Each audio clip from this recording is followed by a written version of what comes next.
Assalamualaikum warahmatullahi wabarakatuh. Kembali lagi bertemu dengan Bu Indah. Pada kesempatan kali ini kita akan mempelajari bab 2 IPA kelas 8, yaitu sistem pernapasan pada manusia.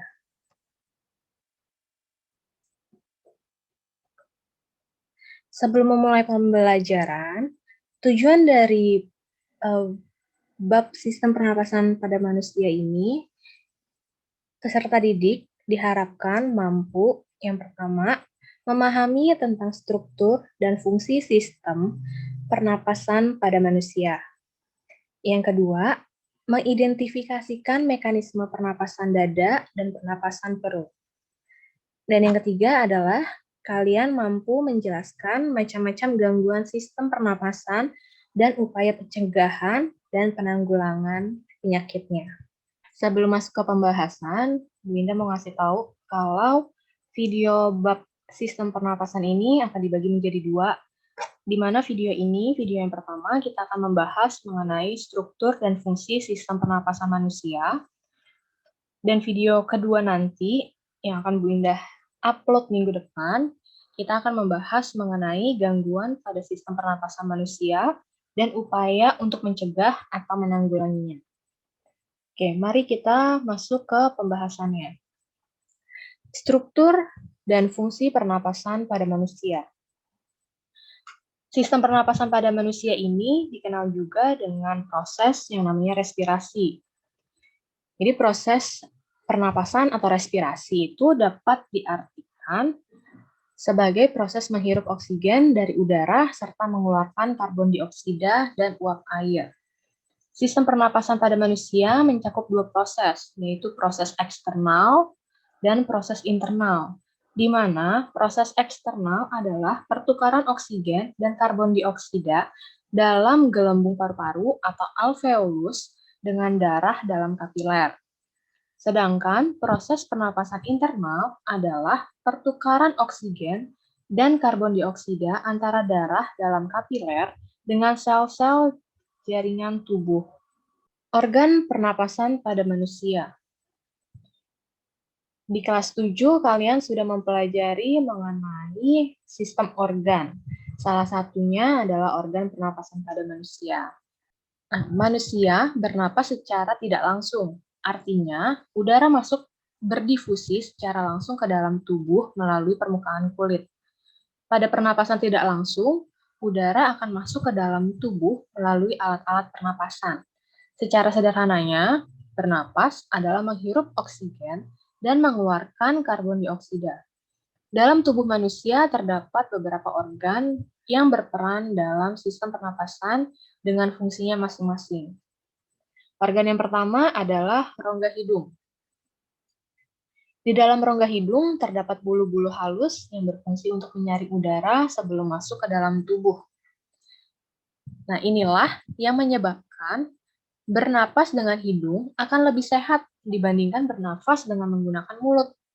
Kenapa? Karena adanya bulu-bulu halus yang berada di dalam rongga hidung akan menyaring kotoran-kotoran dan debu yang masuk bersamaan dengan oksigen. Nah, udara yang masuk ke dalam rongga hidung ini akan mengalami proses penghangatan agar sesuai dengan suhu tubuh dan mengatur kelembapan udara agar sesuai dengan kelembapan suhu di dalam tubuh. Organ yang kedua adalah faring. Faring merupakan organ pernapasan yang terletak di bagian belakang mulut dan akan mengarah ke trakea dan pipa makanan. Faring ini berbentuk seperti tabung corong dengan dinding tersusun atas otot rangka dan yang dilapisi dengan membran mukosa. Fungsi dari faring ini adalah sebagai jalan bagi udara dan makanan, ruang getar untuk menghasilkan suara, serta tempat tonsil yang berpartisipasi pada reaksi kekebalan tubuh dalam melawan benda asing. Organ yang ketiga adalah laring. Laring, atau dikenal juga sebagai ruang suara, merupakan organ pernapasan yang menghubungkan antara faring dengan trakea. Dinding laring tersusun dari 9 buah tulang rawan. Salah satu tulang rawannya tersusun dari 2 lempengan kartilago hialin yang menyatu dan membentuk segitiga atau yang dikenal dengan sebutan jakun. Pada bagian laring terdapat epiglotis dan pita suara. Epiglotis ini merupakan tulang rawan yang sangat tipis yang dapat membuka atau menutup pangkal tenggorokan. Bagian ini akan terbuka saat kita berbicara atau bernafas dan akan menutup saat kita menelan makanan, sehingga makanan tidak akan masuk ke dalam saluran pernafasan. Nah, pita suara ini berupa selaput lendir yang membentuk dua lipatan akan bergetar menghasilkan suara saat paru-paru mengeluarkan udara. Organ yang keempat adalah trakea. Trakea adalah batang tenggorokan yang merupakan saluran, tabung, atau pipa sepanjang kira-kira 10 cm sebagai tempat keluar masuknya udara. Bentuk trakea menyerupai cincin yang terdiri atas tulang rawan, terletak di depan tenggorokan atau saluran untuk makan. Dinding trakea ini memiliki silia atau bula halus dan lapisan lendir. Lapisan lendir ini berfungsi untuk menyaring kotoran yang tidak tertangkap oleh laring sebelum masuk ke paru-paru. Fungsi dari silia pada dinding trakea adalah untuk menyaring benda-benda asing yang masuk ke dalam saluran pernafasan, sehingga kotoran dan debu yang masuk ke tenggorokan akan didorong ke atas oleh silia dan dikeluarkan melalui mulut dengan mekanisme batuk. Trakea memanjang dari leher sampai ke rongga dada atas. Trakea ini bercabang dua, yaitu ke paru-paru kiri dan ke paru-paru kanan. Organ yang kelima adalah bronkus. Bronkus adalah cabang tenggorokan yang bersambung dari bagian kanan dan kiri paru-paru. Susunan tulang rawan bronkus tidak teratur, yaitu selang-seling antara tulang dan otot.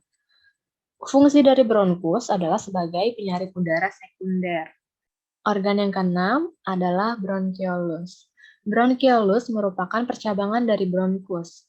Fungsi dari bronkiolus adalah menghubungkan bronkus dengan alveolus dan mengatur banyaknya udara yang dapat didistribusikan atau diedarkan ke paru-paru melalui mekanisme dialitas atau melebar dan kontraksi atau menyempit. Bronkiolus akan bercabang menjadi saluran yang semakin halus, semakin kecil, dan semakin tipis. Dinding bronkiolus tidak tersusun dari tulang rawan. Ujung bronkiolus terdapat banyak sekali gelembung udara kecil atau yang dinamakan dengan alveolus. Organ yang ketujuh adalah paru-paru. Paru-paru ini adalah organ pernapasan utamanya. Paru-paru terletak pada rongga dada manusia. Antara rongga dada dan rongga perut terdapat sebuah pembatas yang disebut dengan diafragma. Ukuran paru-paru sebelah kanan itu lebih besar dibandingkan paru-paru sebelah kiri. Paru-paru dibungkus oleh dua selaput tipis yang biasa disebut pleura. Lapisan luar pleura melekat pada rongga dada dan pleura bagian dalam mengisi paru-paru. Di antara kedua lapisan tersebut terdapat cairan limfa yang berfungsi untuk melindungi paru-paru dari gesekan ketika mengembang dan mengempis. Pada paru-paru terdapat bagian yang berperan dalam pertukaran gas oksigen dan gas karbon dioksida, yaitu alveolus. Yang terakhir adalah alveolus.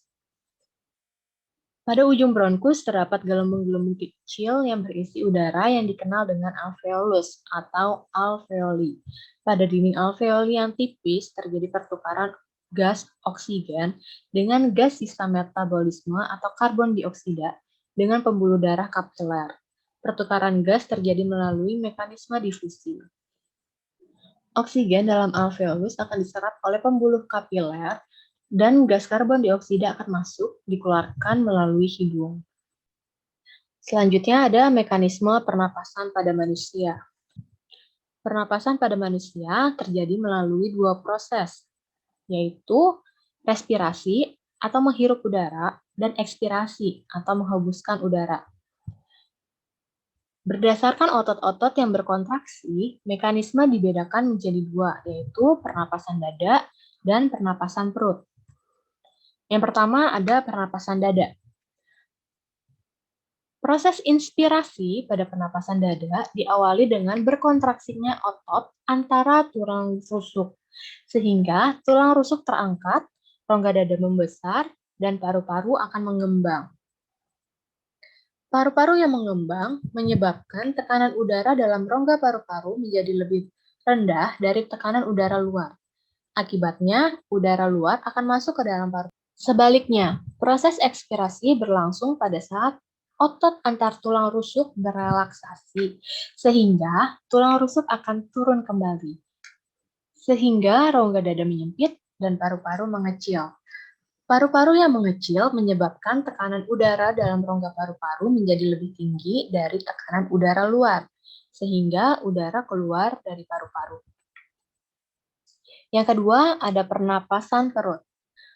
Otot yang berperan dalam pernapasan perut adalah otot diafragma dan dinding rongga perut. Pada pernapasan perut, proses inspirasi diawali dengan otot diafragma yang berkontraksi, berkerut, sehingga posisi diafragma akan horizontal. Akibatnya, rongga dada akan membesar, tekanan udara di dalam akan berkurang, dan paru-paru akan membesar, sehingga mengalirlah udara ke dalam paru-paru. Sebaliknya, proses ekspirasi pada pernapasan perut terjadi ketika otot diafragma relaksasi dan otot perut berkontraksi. Maka isi rongga perut akan terdorong ke arah diafragma, sehingga posisi diafragma akan melengkung ke arah rongga dada. Hal ini yang akan menyebabkan rongga dada menyempit dan menghimpit rongga paru-paru sehingga udara akan terdesak keluar. Kemudian ada frekuensi pernapasan. Frekuensi pernapasan adalah intensitas masuknya atau keluarnya udara per menit dari dalam ke luar tubuh maupun sebaliknya, dari luar ke dalam tubuh.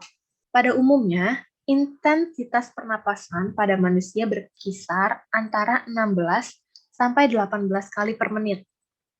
Jadi proses masuk keluarnya udara dari luar ke dalam tubuh itu dalam per menitnya berlangsung selama 16 sampai 18 kali. Adapun faktor yang mempengaruhi cepat atau lambatnya kemampuan bernapas atau frekuensi pernapasan ini, yang pertama adalah usia. Semakin bertambahnya usia, maka akan semakin rendah frekuensi pernapasannya. Hal ini berkaitan dengan semakin berkurangnya jumlah energi yang dibutuhkan oleh tubuh. Yang kedua adalah jenis kelamin. Frekuensi pernapasan pada laki-laki akan lebih besar daripada wanita, karena laki-laki lebih aktif bergerak dan membutuhkan banyak energi, sehingga kebutuhan oksigennya dan produksi karbon dioksida akan menjadi lebih tinggi daripada wanita. Yang ketiga adalah aktivitas tubuh. Seseorang yang sedang beraktivitas akan membutuhkan energi lebih tinggi dibandingkan dengan orang yang sedang beristirahat. Yang kelima adalah posisi tubuh. Hal ini berkaitan dengan beban yang ditanggung oleh organ tubuh manusia. Frekuensi pernapasan orang yang berdiri lebih besar dibandingkan orang yang sedang duduk atau berbaring. Orang yang sedang berdiri, otot kakinya akan berkontraksi sehingga membutuhkan banyak energi agar tetap berdiri tegak. Yang terakhir adalah suhu tubuh. Makin tinggi suhu tubuh seseorang, maka akan semakin besar frekuensi pernapasannya. Hal ini berkaitan dengan kecepatan metabolisme seseorang. Yang terakhir adalah volume pernapasan. Volume udara pernapasan pada setiap orang berbeda-beda, tergantung dari ukuran paru-parunya, kecepatan bernafas, dan cara bernafas. Volume udara pernapasan adalah jumlah udara pernapasan yang keluar masuk melalui sistem pernapasan. Umumnya, volume udara pernapasan berkisar antara 500 sampai 3.500 ml.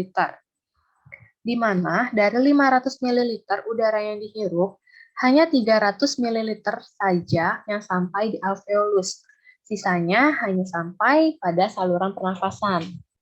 Volume udara pernapasan dapat dibedakan menjadi 6. Yang pertama adalah volume tidal, yaitu volume udara yang keluar masuk paru-paru saat tubuh sedang melakukan inspirasi atau ekspirasi, yaitu sekitar kurang lebih 500 ml. Yang kedua adalah volume residu. Volume udara yang masih terdapat di paru-paru setelah mengeluarkan udara kuat-kuat. Kapasitas volume udara residu kurang lebih 1000 ml. Yang ketiga adalah volume cadangan inspirasi, yaitu udara yang masih dapat dimasukkan ke dalam paru-paru setelah inspirasi biasa, yaitu sekitar 1500 ml. Yang keempat adalah volume cadangan ekspirasi, merupakan jumlah udara yang masih dapat dikeluarkan dengan ekspirasi setelah ekspirasi normal, sebesar kurang lebih 1500 ml. Yang kelima adalah kapasitas vital, yaitu volume udara saat inspirasi atau ekspirasi secara maksimal, yang besarnya kurang lebih 3500 ml. Jadi, kapasitas vital adalah jumlah volume tidal yang besarnya tadi 500 ml ditambah dengan volume cadangan inspirasi yang besarnya kurang lebih 1000 ml dan ditambah dengan volume cadangan ekspirasi yang besarnya kurang lebih 1500 ml. Maka jumlah kapasitas vitalnya besarnya kurang lebih 3500 ml. Yang terakhir adalah kapasitas total, yaitu volume udara yang dapat ditampung oleh paru-paru secara maksimal, besarnya kurang lebih 4500 ml. Demikian penjelasan mengenai sistem pernafasan pada manusia, part 1. Semoga dipahami dan dimengerti. Tetap jaga kesehatan, ingat 5M, memakai masker, mencuci tangan pakai sabun dengan air mengalir, menjaga jarak, menjauhi kerumunan, dan membatasi mobilitas serta interaksi. Terima kasih. Assalamualaikum warahmatullahi wabarakatuh.